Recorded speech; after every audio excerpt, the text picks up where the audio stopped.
अकबर के एक सवाल ने बीरबल को मूर्ख बना दिया। दोस्तों, यह वो सुबह थी जब बादशाह अकबर ने सिर्फ एक सवाल पूछा और पूरे दरबार की सांसें थम गईं। इतिहास में पहली बार बीरबल चुप था। अब सोचिए, जिस बीरबल के एक जवाब से सबसे बड़ी समस्याएं मिट्टी हो जाती थी, जिसकी मुस्कान के पीछे हमेशा कोई चाल छुपी होती थी, वही बीरबल उस दिन नजरें झुकाए खड़ा था। और सामने था अकबर का सवाल, एक ऐसा सवाल जो तलवार से नहीं, सीधे दिमाग पर वार करता था। लेकिन असली खेल यहीं से शुरू होता है। सुबह का वक्त था। आगरा का किला हल्की धुंध में लिपटा हुआ था। सूरज की पहली किरणें लाल पत्थरों से टकराकर ऐसे चमक रही थी जैसे दीवारें भी किसी राज को छुपा रही हों। दरबार सज चुका था। मंत्री, सेनापति, दरबारी सब अपनी जगह मौजूद थे। लेकिन माहौल में एक अजीब सी बेचैनी थी। आज अकबर कुछ ज्यादा ही खामोश था। उसकी आंखें सीधे बीरबल को देख रही थी। अब सोचिए, जब बादशाह बिना बोले किसी को देखे तो समझ लीजिए कुछ बड़ा होने वाला है। अकबर ने धीरे से कहा, बीरबल। सिर्फ नाम लिया गया, लेकिन उस नाम में सवाल था, चुनौती थी, और शायद एक जाल भी। बीरबल आगे बढ़ा, चेहरे पर वही शांत मुस्कान, लेकिन आंखों में हल्की सी सतर्कता। हुजूर। अकबर ने दरबार की ओर देखा, फिर वापस बीरबल की आंखों में झांका और बोला, बताओ बीरबल, अगर सच सबसे कीमती चीज है तो लोग उसे बोलने से डरते क्यों हैं? दरबार सन्न रह गया। अब सोचिए, यह सवाल कोई पहेली नहीं था। यह सवाल था इंसान की आत्मा पर। बीरबल मुस्कुराया नहीं। यह पहली बार था। उसने पल भर के लिए आंखें झुकाईं। दरबार में सरगोशियां शुरू हो गईं। बीरबल सोच रहा है, क्या सवाल फंसा देने वाला है? अकबर क्या साबित करना चाहता है? लेकिन अकबर बिल्कुल शांत था, जैसे शिकारी जो अपने शिकार को खुद ही जाल में आते देख रहा हो। बीरबल ने धीरे से कहा, जहांपनाह, सच। और फिर रुक गया। अब सोचिए, बीरबल का रुकना यानी कहानी का पलटना। अकबर ने तुरंत पूछा, कहते रहो बीरबल। दरबार सुन रहा है, लेकिन बीरबल चुप था। और यही वो पल था जब अकबर की आंखों में हल्की सी चमक आई। बीरबल। अकबर ने आवाज भारी की, मैंने तुमसे सवाल किया है, या तुम्हारी बुद्धि आज छुट्टी पर है? दरबार में हल्की हंसी गूंजी, और यहीं से खेल और खतरनाक हो गया। अब सोचिए, अकबर जानबूझकर बीरबल को नीचा दिखा रहा था। लेकिन क्यों? क्या बादशाह बीरबल की परीक्षा ले रहा था, या कुछ और? बीरबल ने सिर उठाया। उसकी आंखों में अब शांति नहीं थी, वहां खतरा था। हुजूर। उसने कहा, सच इसलिए डराता है क्योंकि वो आईना होता है। अकबर मुस्कुराया, और लोग आईना तोड़ देते हैं, उसने तुरंत जवाब दिया। दरबार फिर चुप। अब सोचिए, यह सवाल जवाब नहीं था, यह मानसिक युद्ध था। अकबर आगे बढ़ा, सिंहासन से उतरकर सीधे बीरबल के सामने खड़ा हो गया। अगर सच आईना है तो बीरबल, बताओ, इस दरबार में कौन उस आईने में देखने की हिम्मत रखता है? यह सवाल सीधे मौत को न्योता था। बीरबल जानता था, एक भी नाम लिया तो किसी का पतन तय है, लेकिन चुप रहा तो वह खुद हार जाएगा। अब सोचिए, बुद्धि और आत्मरक्षा के बीच फंसा बीरबल। हुजूर। बीरबल ने गहरी सांस ली। आईना देखने की हिम्मत सिर्फ वही रखता है जिसे कुछ छुपाना न हो। अकबर ने तालियां बजाईं। शाबाश। लेकिन उसकी आवाज में तारीफ नहीं थी। तो फिर अकबर ने कहा, तुम क्यों चुप थे बीरबल? सन्नाटा। अब सोचिए, यह सवाल बीरबल पर था, सीधा। दरबार में किसी ने सांस भी नहीं ली।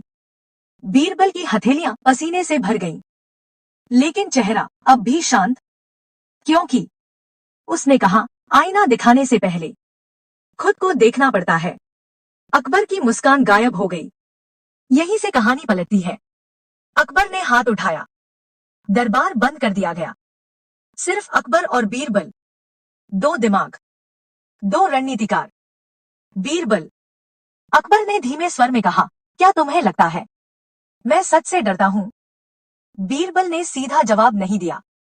उसने कहा, हुजूर, डर सच से नहीं, उस कीमत से होता है जो सच बोलने पर चुकानी पड़ती है। अब सोचिए, यह जवाब अकबर को पसंद आना चाहिए था, लेकिन नहीं आया। अकबर पास आया, इतना पास कि बीरबल उसकी सांस महसूस कर सके। और अगर कीमत तुम हो? सवाल तलवार की तरह था। बीरबल पहली बार घबरा गया। इतिहास में पहली बार अकबर ने बीरबल को जकड़ लिया था।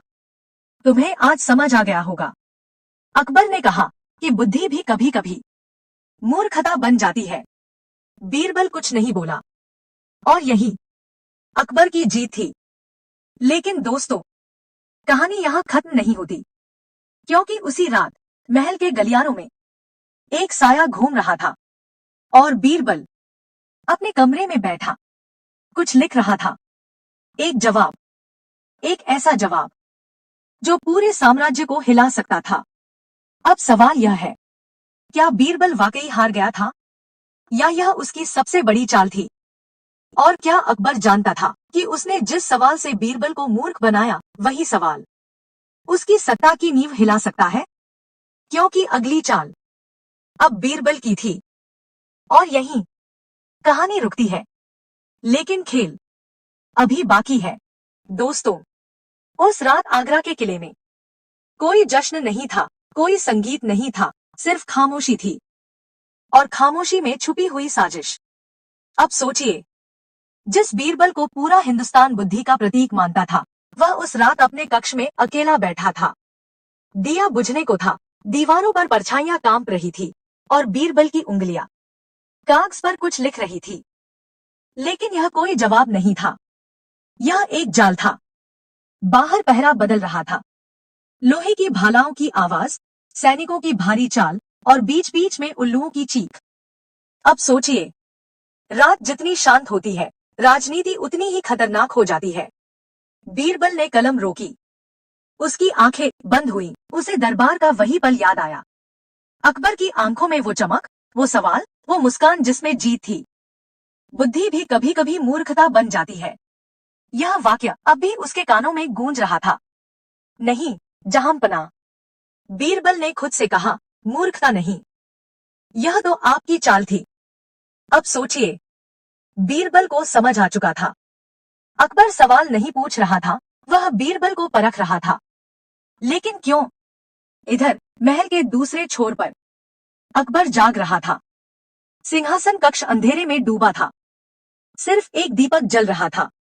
अकबर खड़ा था, पीछे हाथ बांधे हुए, खिड़की से बाहर देखते हुए। वह चुप क्यों हुआ? अकबर ने धीमे स्वर में कहा, पीछे खड़ा था फकीर खास, बादशाह का सबसे रहस्यमय सलाहकार। जहांपना, फकीर बोला, जिस दिन बीरबल बोलने से पहले सोचे। समझ लीजिए, उसने चाल चल दी है। अकबर मुस्कुराया नहीं। अब सोचिए, अगर अकबर को भी डर लगने लगा हो, तो खेल कितना बड़ा होगा। सुबह होने से पहले दरबार बुला लिया गया, अचानक, बिना सूचना। यह पहली चेतावनी थी। दरबार में वही चेहरे थे, लेकिन माहौल बदला हुआ था। हर कोई जानता था, आज कुछ टूटेगा। अकबर सिंहासन पर बैठा, आवाज भारी थी। आज, उसने कहा, मैं एक फैसला सुनाने वाला हूं। दरबार की सांसें थम गई। बीरबल आगे आया, चेहरा शांत, लेकिन आंखें चौकन्नी। बीरबल, अकबर ने कहा, तुम्हें आज साबित करना होगा कि तुम मूर्ख नहीं हो। अब सोचिए, यह कोई इनाम नहीं था, यह मौत का खेल था। मैं तुम्हें एक काम देता हूं, अकबर ने कहा, एक ऐसा काम जिसका कोई सही जवाब नहीं है। दरबार में सरगोशी। 3 दिन में, अकबर बोला, तुम मुझे साबित करोगे कि सच किसका होता है। बीरबल चौंका। किसका? उसने पूछा। अकबर झुका आगे। राजा का, प्रजा का, या उसका जो सबसे ज्यादा डराता है? अब सोचिए, यह सवाल सत्ता पर था, सच पर नहीं, अधिकार पर। अगर तुम असफल हुए, अकबर ने कहा, तो मैं खुद मान लूंगा कि बीरबल मूर्ख हो चुका है। दरबार में हल्की हंसी, लेकिन वह हंसी जहरीली थी। बीरबल ने सिर झुकाया। हुजूर, उसने कहा, मैं स्वीकार करता हूं। लेकिन दोस्तों, उस स्वीकार में हार नहीं थी, उसमें योजना थी। 3 दिन, सिर्फ 3 दिन, और बीरबल गायब हो गया। अब सोचिए, जिस बीरबल के बिना दरबार अधूरा लगता था, वह अचानक कहां चला गया। शहर में अफवाहें फैल गईं। बीरबल भाग गया। वह डर गया। अकबर ने उसे तोड़ दिया। लेकिन सच्चाई इन सब से अलग थी। बीरबल भेष बदलकर शहर की गलियों में था, कभी फकीर, कभी व्यापारी, कभी पागल। वह सुन रहा था, देख रहा था, समझ रहा था। अब सोचिए, सच जानने के लिए दरबार नहीं, बाजार चाहिए। एक जगह उसने सुना, सच वही होता है जो बादशाह कहे। दूसरी जगह, सच वही है जो पेट भर दे। तीसरी जगह, सच वही है जिससे जान बच जाए। बीरबल मुस्कुराया। अब उसे जवाब मिल चुका था। तीसरे दिन दरबार फिर सजा। अकबर का चेहरा कठोर था। बीरबल, उसने कहा, लौट आए सच के साथ। बीरबल ने जवाब दिया, तो बोलो। अकबर ने कहा, सच किसका होता है। बीरबल ने चारों तरफ देखा। दरबार, सैनिक, मंत्री। फिर उसने कहा, हुजूर, सच उसका होता है जो उसे सहन कर सके। अकबर चुप हो गया। अब सोचिए, यह जवाब सीधा नहीं था, यह आईना था। और आप? बीरबल ने आगे कहा, सच इसलिए नहीं बोलते क्योंकि आप डरते हैं नहीं, बल्कि इसलिए क्योंकि बाकी सब डर जाते हैं। दरबार में खलबली। फकीर ए खास आगे बढ़ा, यह राजद्रोह है। बीरबल मुस्कुराया। नहीं, उसने कहा, यह वही आईना है जिसके बारे में आपने पूछा था। अकबर खड़ा हुआ। पूरा दरबार कांप उठा। अब फैसला होने वाला था। लेकिन तभी अकबर हंसा, लंबी गहरी हंसी। बीरबल, उसने कहा, आज तुम मूर्ख नहीं, आज तुम सबसे खतरनाक साबित हुए। लेकिन दोस्तों, यह जीत नहीं थी, यह सिर्फ शुरुआत थी। क्योंकि अकबर अब जान चुका था, बीरबल उसकी ताकत भी है और सबसे बड़ा खतरा भी। और बीरबल भी जान चुका था, अकबर सवाल पूछना बंद नहीं करेगा। अब सवाल यह है, अगली बार कौन किसे मूर्ख बनाएगा। क्योंकि भाग 3 में सवाल बदलेगा, लेकिन दाव जान का होगा। अगर आप तैयार हैं तो अगला हिस्सा और भी खतरनाक होने वाला है।